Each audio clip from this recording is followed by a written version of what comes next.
We're live. Hello, everyone. Welcome to our monthly Facebook live stream called Enlighten-Up. And this month's subject is how to find peace in a fucked up world. Something very near and dear to all of our hearts in this day and age.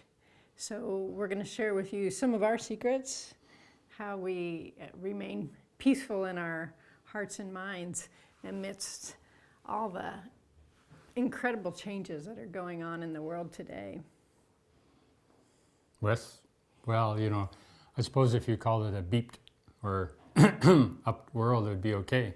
Maybe if there was a little more that going on and a little less of the other, it would be better, referring to the fornication aspect of it all. But, make love, not war. Yeah, make love, not war. We can upcycle these old slogans, right? But I guess in the end, you kind of get to the place where what makes a troubled world troubled.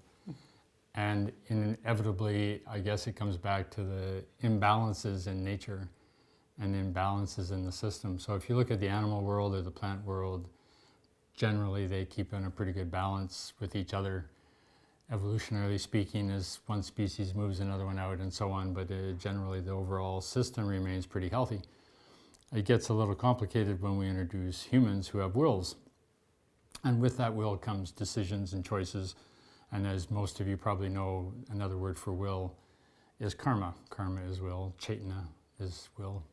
And karma and will are the same word in a way. So the decisions we make are the things that get us into trouble and also can produce some great benefits as well. So, like some examples of that? Well, electricity, running water, right. Refrigeration, clean water. The ability to fly. Railroad travel, all of these Deep things. sea exploration. Yep. Scuba Space diving, exploration. space exploration. Amazing things we did with our will. On the other hand, where we mostly get into trouble is when we get out of balance with our consumptions. So too many people, too few resources, too much pollution, etc. You know all the story. But I think this brings us kind of in some ways to the core point, which is we are our stories. And the stories we tell ourselves is what decides how we see our world. So the ego is a story. I am who I am because of my story, as are we all. And these stories then are running on one very profound myth. The I. The I. That this is permanent, inherent. Separate from anything else, anyone else.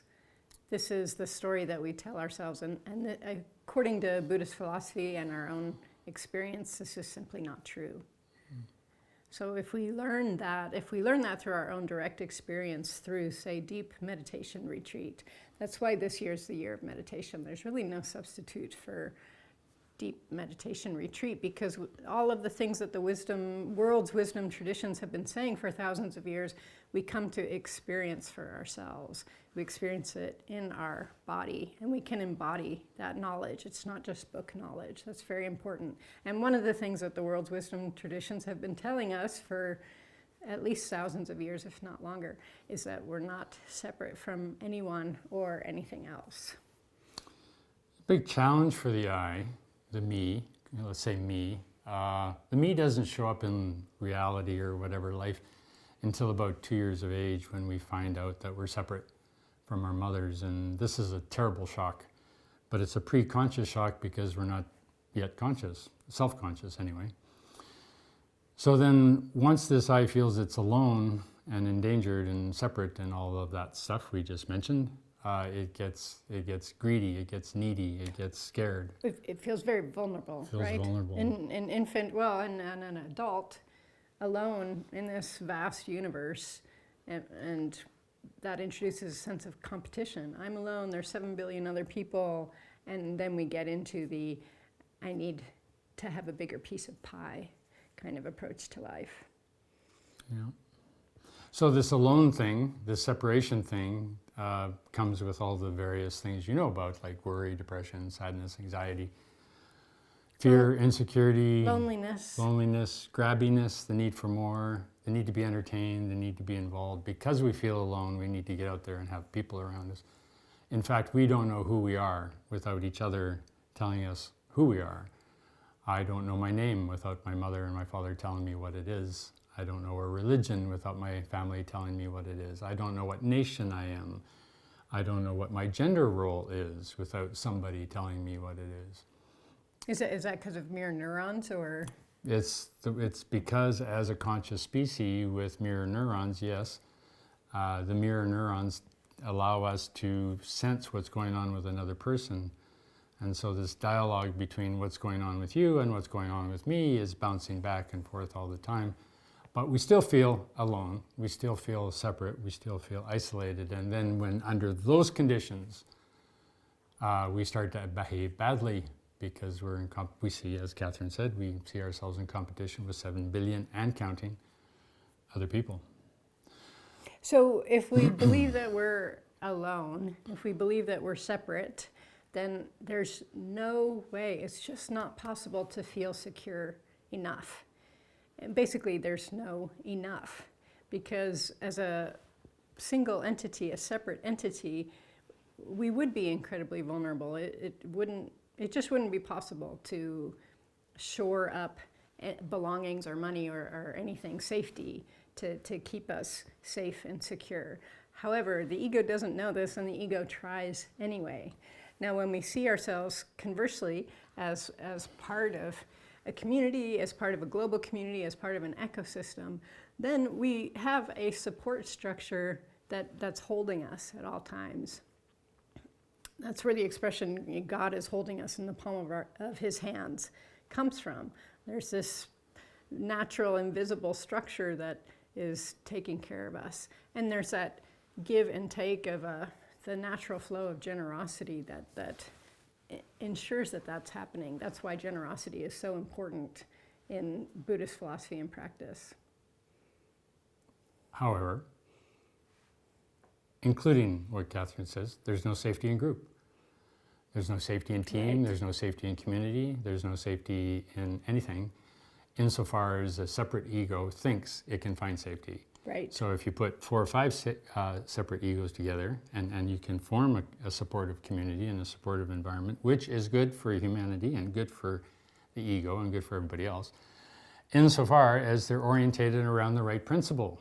So if they're orientated around the principle of somehow ensuring or stabilizing or fixing or trying to hold reality based on this I, they run into problems. Capitalism, communism, whatever ism you want to put in there, is eventually going to crack on the basis of the false idea of making the I permanent or totalized, whether as an individual or as a group. And this is where the year of meditation comes in, because when you go into meditation, that sense of I starts to fracture, not in the sense of destruction or breaking up, but in the sense of you start to see the pieces more.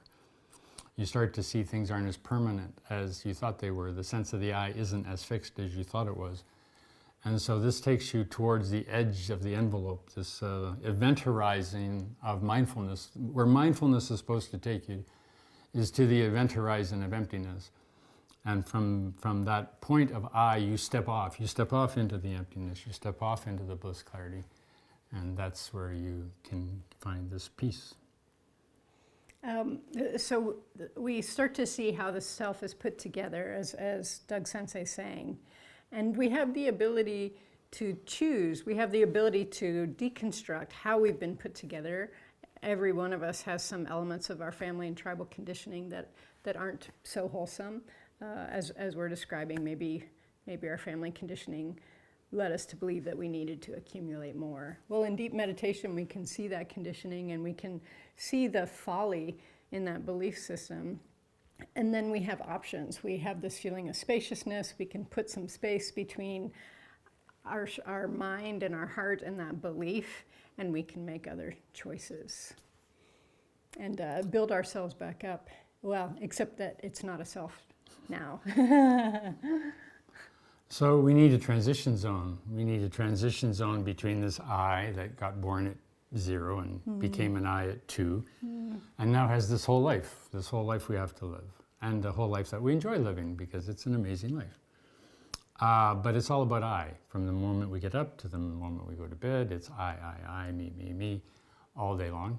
And then trying to find a balance between my I and your I, and the we is a constant activity during the day. But the emptiness remains hidden or unseen because it doesn't fit into our objective world. It doesn't fit into our I world. So what is the transition zone between the I that's obsessed with kind of greed and protection and defense and aversion from pain and so on, and the emptiness? Well, in Buddhism they're called the paramis, they're called the virtues. And this is the transition zone to how you can dwell in emptiness and function in an ego world simultaneously. So and become an incredible resource for other people and other beings. So we already mentioned the first one. The first parami or perfection is generosity. And learning to be generous, learning to be skillful in our generosity, and learning to be in a state of giving basically all of the time. It's a great gift. Shall we just run through all 6? Well, let's take our time and do them one at a time. So another word for generosity, you can look at generosity in many ways. It's what I give to Catherine or what Catherine gives to me. It's what together we give to the community or to the environment.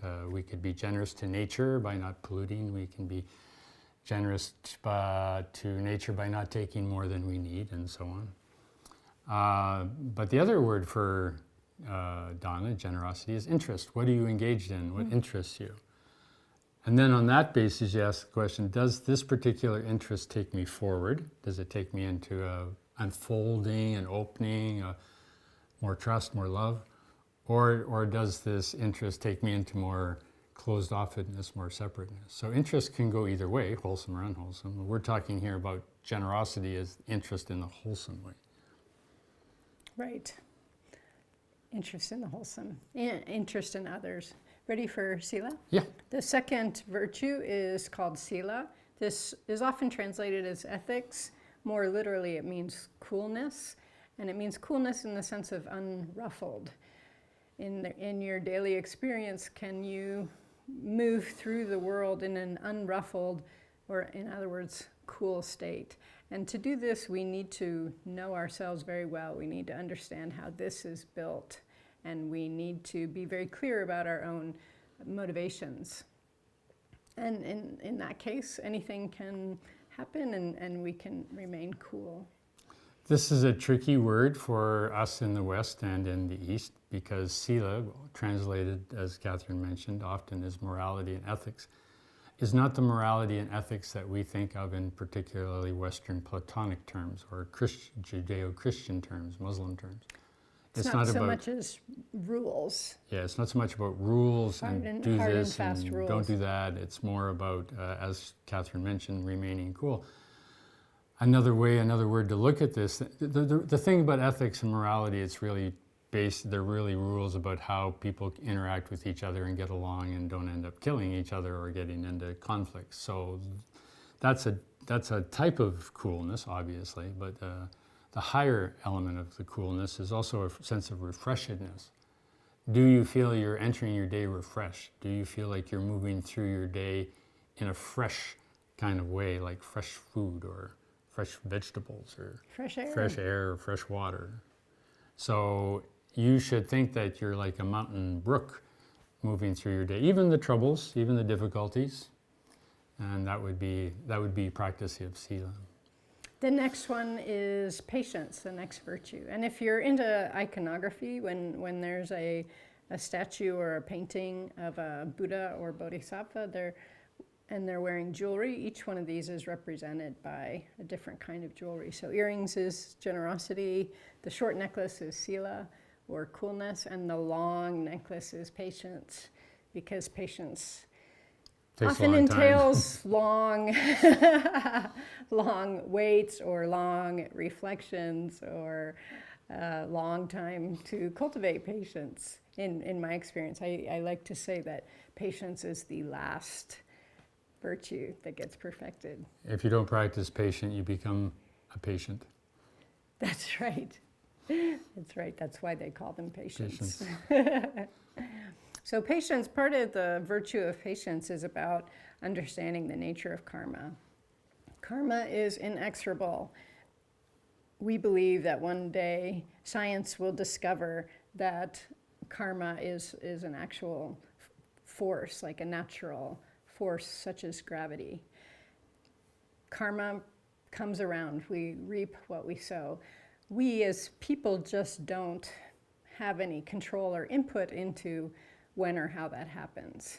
So a lot of times we can be impatient. We want our karma to ripen more quickly, or someone else's karma to ripen more quickly. And if we understand how karma actually works, we know we just need to wait and be patient, and things will ripen when they're ready to ripen. It's kind of something the ego doesn't have, is patience. The ego is never really patient. We can practice patience. But the ego wants what it wants when it wants it, and it wants to get rid of it, what it doesn't want, the minute it doesn't want it. So this brings us back to dana and sila and patience, the three of them, are all things that have to be practiced by the ego. Make a decision, the will to practice these things in order to get some space from that ego to get to this event horizon of emptiness that we talked about earlier. The other thing about patience, of course, is that it takes time. And the nature of time is something the ego is measuring very closely. So, and we measure time, again, coming back to what I said earlier, through our stories. So if I have a story going, it has a certain timeline that I build into it. It's either a long story or short story. But if it gets interrupted, it gets disturbed, something changes, my story gets upset, then I lose all my paramis. Your story being like you get married and live happily ever after. Or that kind of yes, thing. of course, yeah, absolutely. Right. Or you make your first million before you're 30. Or I'm just going to the bar for a drink. Or I'm just going to make a cup of coffee. That's your story? Yeah, it could be. I'm going to make a cup of coffee, and Catherine comes in and drinks it. Uses the kettle, uses my coffee water for tea, right? My patience is gone because in that moment I'm just thinking about my coffee. She's thinking about her tea. And then we and now your coffee takes twice as long to make. It takes twice as long. That's not in my storyline. My storyline is coffee's here. So the storyline is super, super important when it comes to the paramis, because the ego is always running on storylines, what I'm thinking, what I'm feeling, what I'm sensing, and always thinks it should be just that way. That's true. The ego has a lot to do with preferences. And that's what cultivating emptiness, cultivating spaciousness in our life helps us loosen our grip on these preferences, put a little space in there, and then we can roll with whatever happens, because it's certain that we are not going to get our preferences all the time. So shock. We may as well get good at that. And really, if you're honest about it, you're shocked by that. I mean, you really do think that you should get what you want. Every single time. We're shocked. Anyway, as we said, there are six paramis, and the first three are kind of negative. It's like breaking something down. Give, be generous, hand it out. Coolness, stay cool, stay fresh.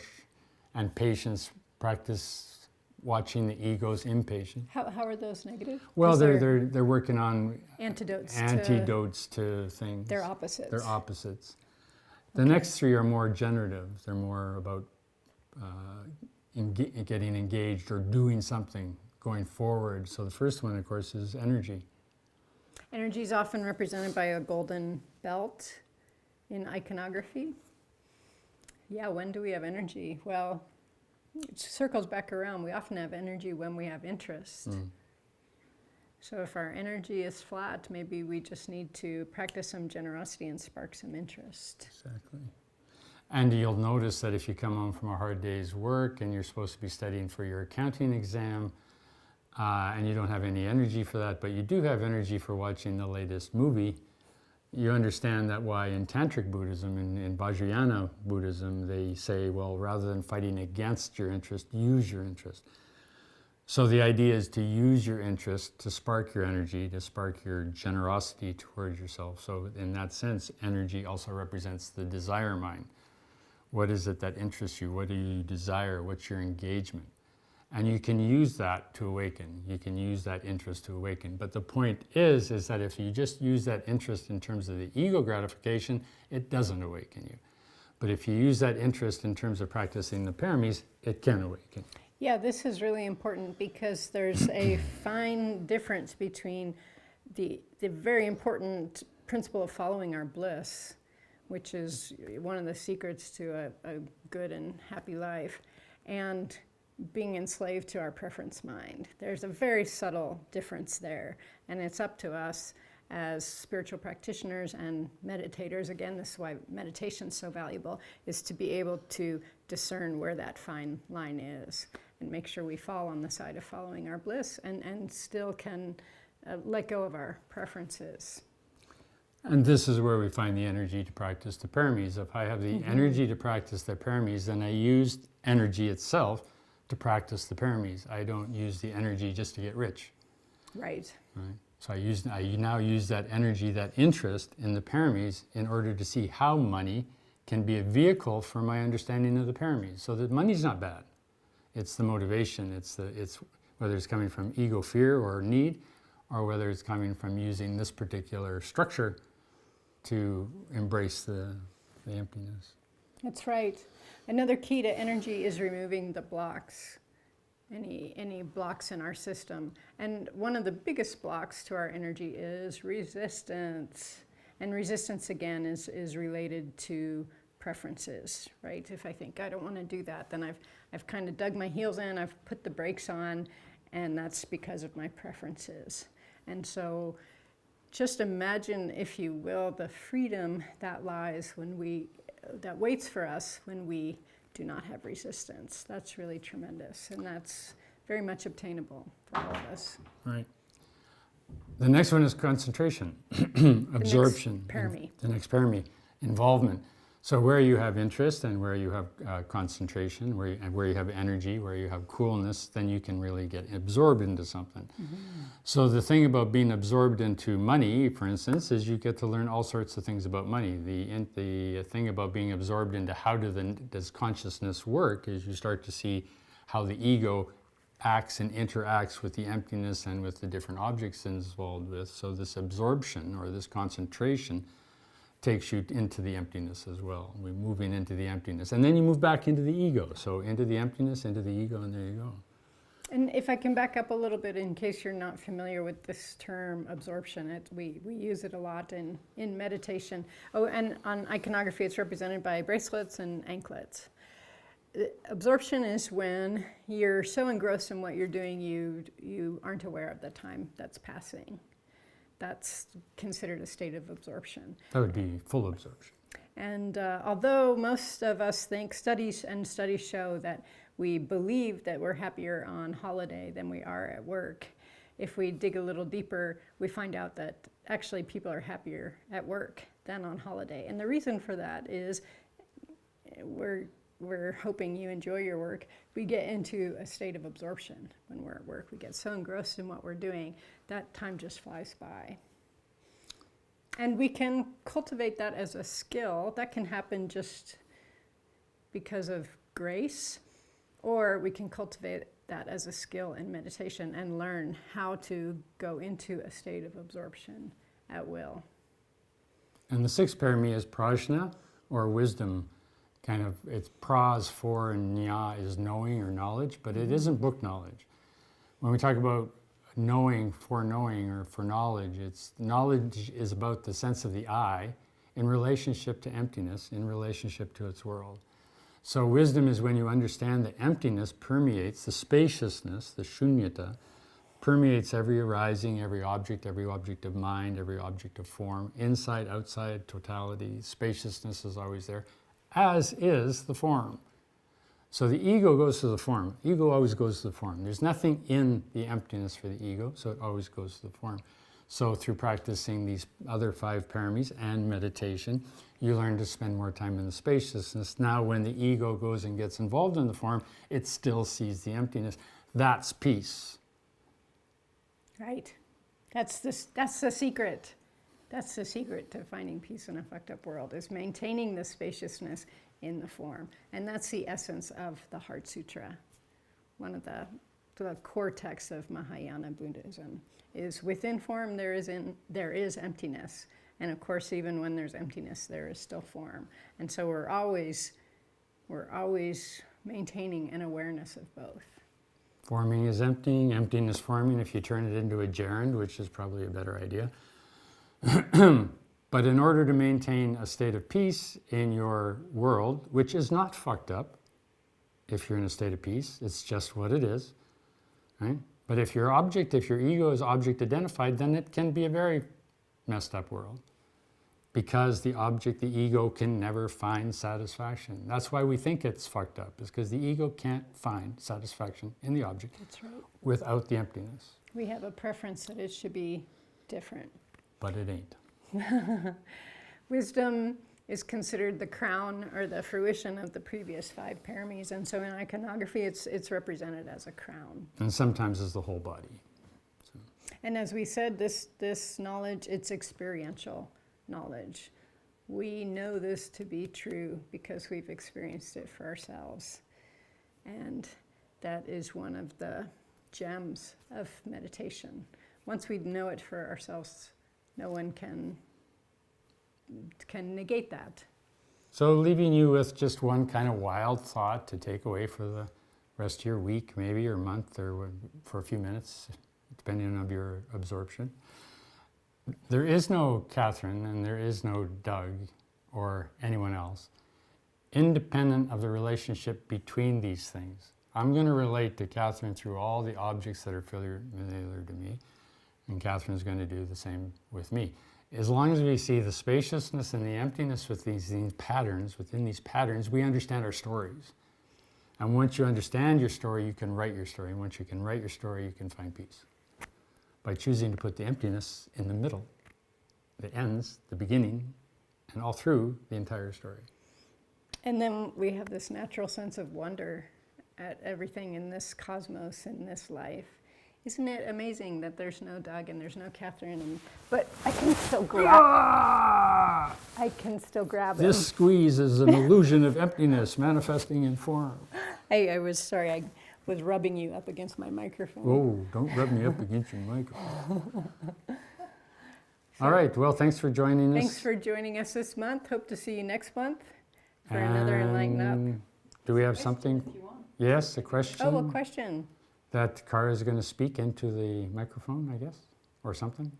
Yeah, it's from Can they hear? Michelle from Guatemala. She's in Guatemala. Hi, right Michelle. now, I believe. Hey, Michelle. Yeah. Can anybody hear the question? Buenos dias. Yeah, that's Oh, okay. She says, does the ego ever feel satisfaction? Or No. is satisfaction a result of uniting with spaciousness? No. The ego experiences temporary satisfaction for the moment that it gets its object, lasts about 1.1 second. The classic example of this is the kid opening the Christmas presents, the big fancy presents, and 15 minutes later he's playing with pots and pans in the kitchen again. The ego, by definition, is unsatisfiable. You can satisfy it for a moment, but it's insatiable. It'll never be satisfied. There's never enough money, etc. And there's shopper's remorse, right? You get what you want and then you feel bad about it, or you have to pay the bill or whatever. Now, if you reverse that and you come from the emptiness point of view, then whatever object it is does satisfy you for the moment. And when it disappears, you don't get freaked out, or when it fades or loses its power, or whatever, it doesn't freak you out because you've still got the emptiness. So in that sense, right, the ego can observe the process. The mind can observe the process of the ego being involved in its objects and be satisfied. But it's not in the object of the ego itself. The trick is to not have the ego in charge, Yeah. right? When the ego's in charge, there's no satisfaction to be found. So that's why our connection with emptiness is so important, because emptiness is inherently satisfied with whatever is. Right. Sei tutti? Sei tutte. Well, thank you. Okay. And thank you. And thanks to our host, Our VJ, Cara. our VJ. Come here, Cara. Come say hi. Cara does these VJs like every month, so she's our all in everything.